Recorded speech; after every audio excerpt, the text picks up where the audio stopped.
Hey everyone, thank you so much for joining me in this video. Welcome back, and if you are new here, welcome. My name is Quynh, and thank you so much for clicking on this video. So in a previous video, I talked about exploring new foods and cultures through recipes. And I had this idea because with everything going on, it's a lot more difficult to travel than it used to be. And I also feel like people are limited to the types of foods that they are exposed to depending on where they live. So for those who live in big cities like New York or LA, they're going to be able to try and explore more foods that are culturally diverse than someone who lives out in the country. Right now, we are in between Austin and San Antonio, and while the food here is wonderful, we are also limited to the diversity here. I feel like both of these cities are still growing, and so as they get more diverse, we're going to get more restaurants, but we're just not quite there yet. We don't have a ton of options when it comes to different types of food. So my plan to explore different foods is to make them myself. So I've been doing a lot of research on different types of recipes and foods I've never tried before.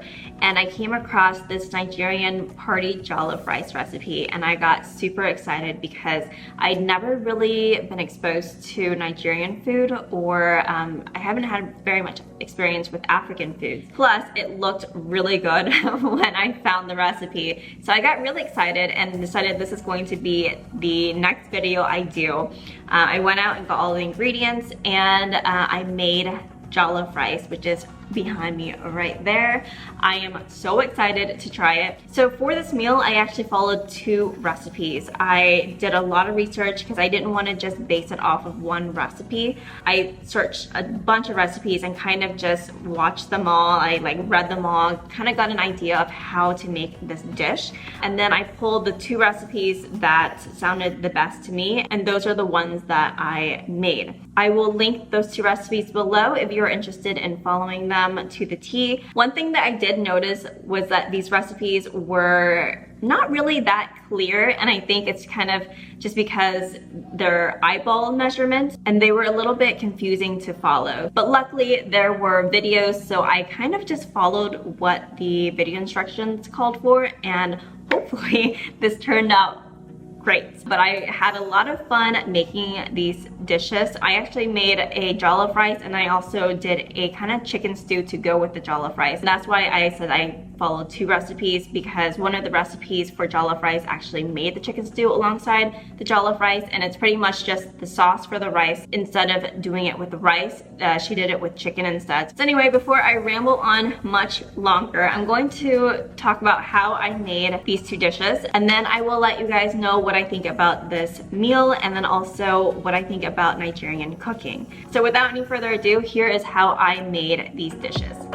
So to make this recipe, I started by making the concentrated broth, which is essential for flavoring this dish. From the recipes I found, any protein will do, but I chose to make mine with chicken thighs and drumsticks. In a large pot, I added my cleaned chicken, about a cup of chopped onions, some thyme, bay leaves, a habanero pepper because I couldn't find Scotch bonnet, some garlic powder, curry powder, salt, and Knorr chicken powder. I gave this a quick mix and decided at the last minute to add a sprig of rosemary as well. Then I covered my chicken and cooked on medium-low heat. This will draw out the natural juices and also brown the chicken a bit to add flavor. While the chicken simmers, I cut up a couple of onions, a variety of peppers I was able to find at the grocery store, which included some red jalapenos, Anaheim chilies, red bell peppers, habanero peppers, some tomatoes, and lastly a bulb of garlic, which I cut the end off to expose the cloves and toss in oil to prevent from burning. Then I placed this tray in the oven at 400 degrees for about 40 minutes to roast. After simmering for about 15 minutes, here's what the chicken looks like. I then added enough water to cover the chicken and let simmer for an additional 15 to 20 minutes. Next, I removed all of the cooked chicken from the pot and strained the broth through a sieve. There's actually a lot of flavor in the chopped onions and habanero pepper, so I picked out the thyme, rosemary, and bay leaves and reserved the rest to add to the puree.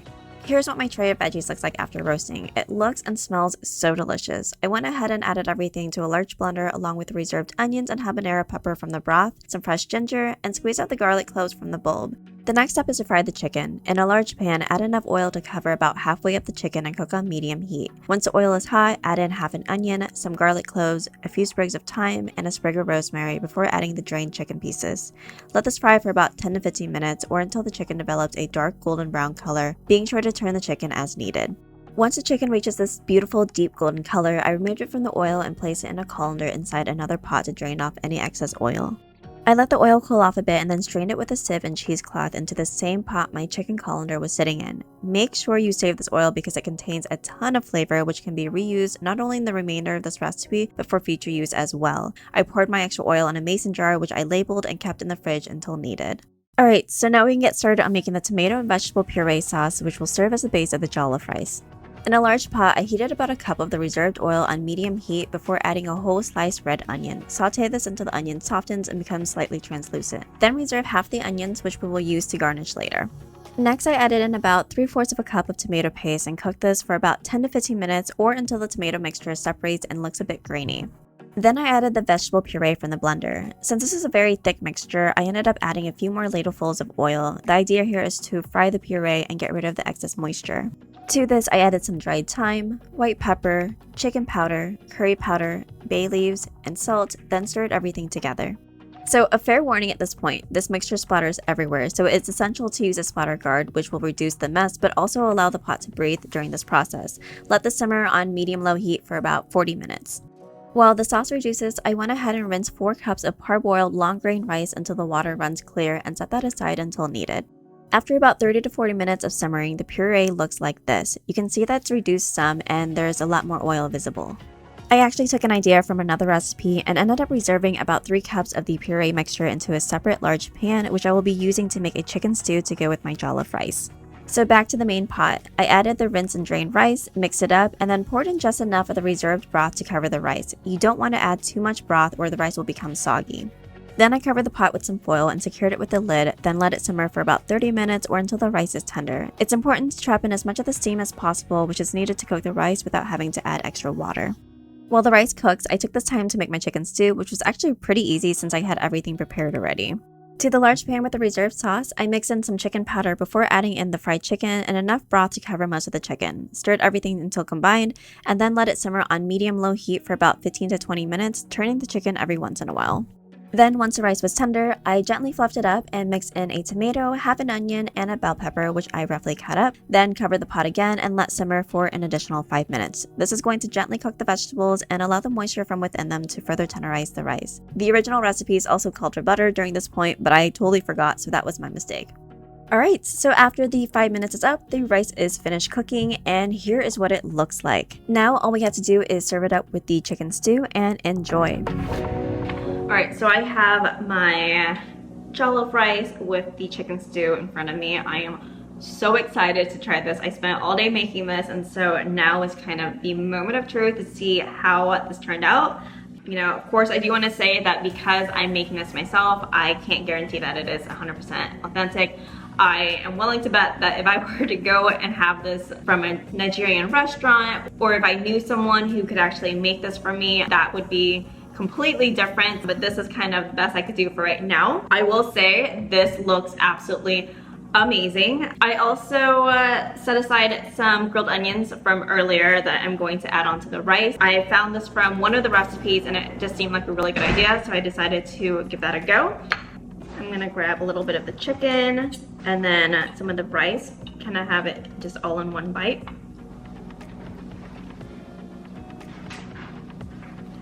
That is amazing. Wow. The flavors in that are so good. There are so many different spices, there's so many different elements. It just all kind of like mashed together so well. I'm just gonna do a bite of the rice by itself.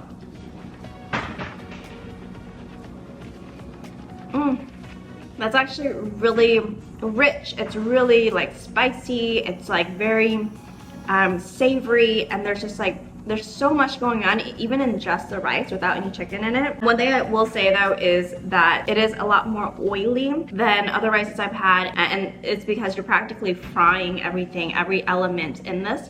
And I think that that's just part of the Nigerian cooking style, and I think because of that it allows all of these spices, all of these flavors to really bloom and add to the flavor in the main dish.